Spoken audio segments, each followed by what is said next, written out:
With PS Parihar channel में आपका स्वागत है।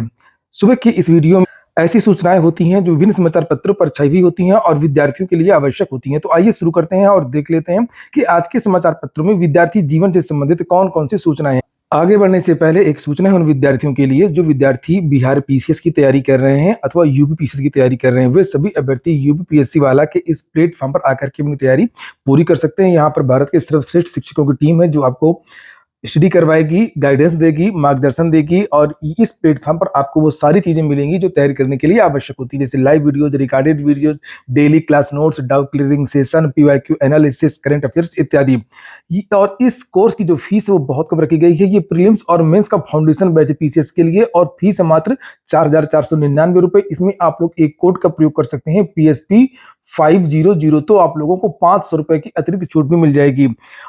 यह बाइलिंगुअल बैच है और अगर आप लोग हिंदी माध्यम से तैयारी करना चाहते हैं तो हिंदी माध्यम के विद्यार्थियों के लिए इसी तरीके का प्रथम 2.0 के नाम से बैच स्टार्ट हो गया है। इसमें भी आप लोग कोड का प्रयोग कर सकते हैं PSP 500 और 70वीं बीपीएससी जिसका विज्ञापन आने वाला है और उसका कोर्स का नाम है सक्षम और यह फाउंडेशन बैच है, बाइलिंगुअल है, हिंदी और इंग्लिश मीडियम दोनों माध्यमों में आपकी पढ़ाई करवाई जाएगी। इसमें भी आप लोग कोड का प्रयोग कर सकते हैं। ये सारे कोर्स और सारा का सारा जो स्टडी मटेरियल है ये आप लोगों को फिजिक्स वाला यानी यूपीएससी वाला के एप्लीकेशन पर मिलेगा।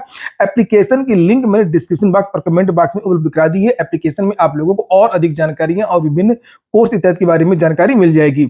चलिए शुरुआत करते हैं यूपी SSSC से। उत्तर प्रदेश अधीनस्थ सेवा चयन आयोग से लेखपाल भर्ती में कागजातों के सत्यापन में आधार कार्ड भी जरूरी है।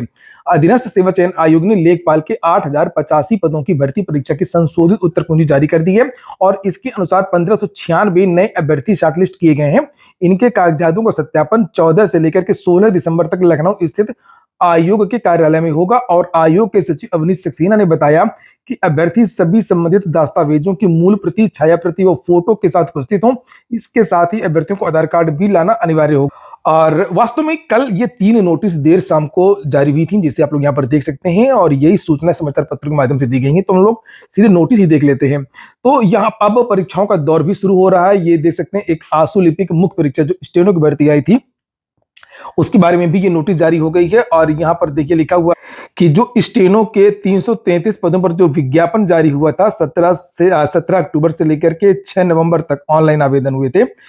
इसकी जो परीक्षा होगी उसमें क्या पूछा जाएगा, तो जो शासन की तरफ से जो अनुमोदन प्रदान किया गया है उसे आप लोग यहाँ पर देख सकते हैं। लिखा कि हिंदी परिज्ञान और लेखन क्षमता 30 प्रश्न 30 अंक, सामान्य बुद्धि परीक्षण 15 प्रश्न 15 अंक, सामान्य जानकारी 20 प्रश्न 20 अंक। और अब उत्तर प्रदेश अधीनस्थ सेवा चयन आयोग की सभी परीक्षाओं में कंप्यूटर देखने को मिलेगा आप लोगों को और यूपी स्पेशल देखने को मिलेगा। इसके बारे में मैंने आप लोगों को शुरू में बताया था जब जूनियर असिस्टेंट की भर्ती में सिलेबस इत्यादि में जब बदलाव हुआ था।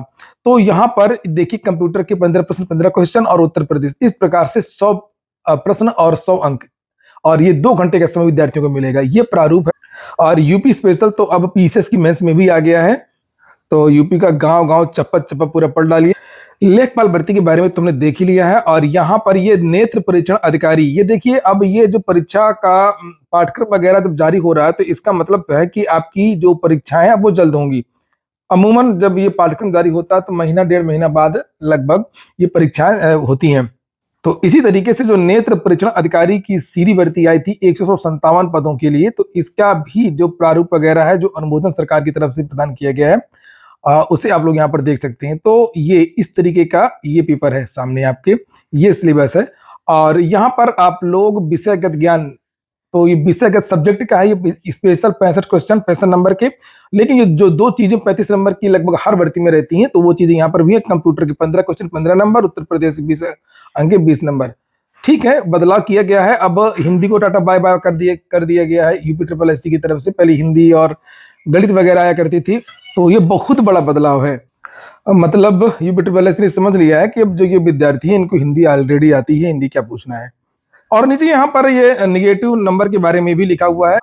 ये जो कल 2 सिलेबस ये जो जारी हुए हैं, इन दोनों सिलेबस में आप लोग देखेंगे कि हिंदी और गणित आपको देखने को नहीं मिलेगी। लेकिन ऐसा नहीं है, मेंस जो पीईटी होता है, पीईटी में तो ये सब पूछा ही जाता है। इसलिए आप लोग सारे सब्जेक्ट पढ़ें। लाल दुहुमा मिजोरम के मुख्यमंत्री बन गए हैं, हाल ही में वहां पर भी चुनाव हुए थे। और अगली सूचना है कि प्रदेश में भरे जाएंगे यातायात पुलिस के 2287 पद, जाम से मिलेगी राहत। प्रदेश में यातायात पुलिस के 2287 रिक्त पद भरे जाएंगे। एक बात और बता दूं कि आप लोगों को याद नहीं दिलाया तो आप लोगों ने वीडियो को लाइक नहीं किया होगा। तो प्रत्येक विद्यार्थी को, जो जो भी विद्यार्थी वीडियो देख रहा है, प्रत्येक विद्यार्थी को लाइक करना है। लाइक करने का कोई पैसा नहीं लगता है, बस ये होता है कि जो वीडियो बनाता है उसका थोड़ा सा उत्साह बढ़ता है। कंचन वर्मा ने संभाला महानिदेशक स्कूल शिक्षा का कार्यभार। उत्तर प्रदेश लोक सेवा आयोग से जो विज्ञप्तियां जारी हुई उन्हें आप लोग यहाँ पर देख सकते हैं। और एक पद भरा जाना है और इस पद का यहाँ पर नाम लिखा हुआ है उप सचिव आईटी प्रतिनियुक्ति। तो ये प्रतिनियुक्ति के आधार पर ये भर्ती होगी, तो प्रतियोगी छात्रों से कोई मतलब नहीं है। अगली जो सूचना है वो साक्षात्कार की तिथि को लेकर के है। तो यहाँ पर ये एक पद है उत्तर प्रदेश चिकित्सा शिक्षा आयुर्वेद विभाग का रीडर अगध तंत्र एवं विधि आयुर्वेद तंत्र। तो इसमें बताया गया कि 22 दिसंबर को साक्षात्कार होगा। स्टाफ नर्स भर्ती की जो परीक्षा होने जा रही है उसके बारे में भी जानकारी दी गई है कि इन विद्यार्थियों की जो एडमिट कार्ड है वो वेबसाइट पर उपलब्ध है, जैसे आप लोग यहाँ पर देख सकते हैं। और 19 दिसंबर को मंगलवार को एक सत्र में 9:30 से 11:30 5 जनपदों में स्टाफ नर्स भर्ती की परीक्षा हो रही है। प्रयागराज, लखनऊ, कानपुर, गोरखपुर, मेरठ के विभिन्न केंद्रों पर आयोजित की जाएगी। प्रश्नगत परिचय अभ्यर्थियों के प्रवेश पत्र आयोग की वेबसाइट upsc.ub.nic पर उपलब्ध है। अभ्यर्थी अपने OTR नंबर के द्वारा प्रवेश पत्र और अनुदेश डाउनलोड कर प्रवेश पत्र में अंकित परीक्षा केंद्र पर नियत तिथि एवं समय पर 2 फोटो ID प्रूफ की मूल प्रति एवं छाया प्रति लेकर के उपस्थित हों। अगली सूचना बिहार की है। शिक्षक नियुक्ति की परीक्षा आज पूर्व निर्धारित समय पर होगी। कल परीक्षा का जो समय है वो बदला गया था, चक्रवात तूफान की वजह से जो ट्रेनों का आवागमन था वो उसमें अंतर आ गया था और आज समय से परीक्षा होगी। लिखा हुआ कि शनिवार को सबसे अधिक, यहाँ पर देख सकते हैं आप, 3,11,300 अभ्यर्थी परीक्षा में भाग लेंगे। इसके लिए करीब 555 केंद्र बनाए गए हैं। शिक्षा विभाग और पिछड़ा वर्ग अति पिछड़ा वर्ग कल्याण विभाग के स्कूलों में 6ठी से 8वीं तक की नियुक्ति के लिए परीक्षा होनी है। वहीं पर जो कल परीक्षा हुई थी उसके बारे में भी लिखा, प्रश्नों का स्तर मिला जुला रहा।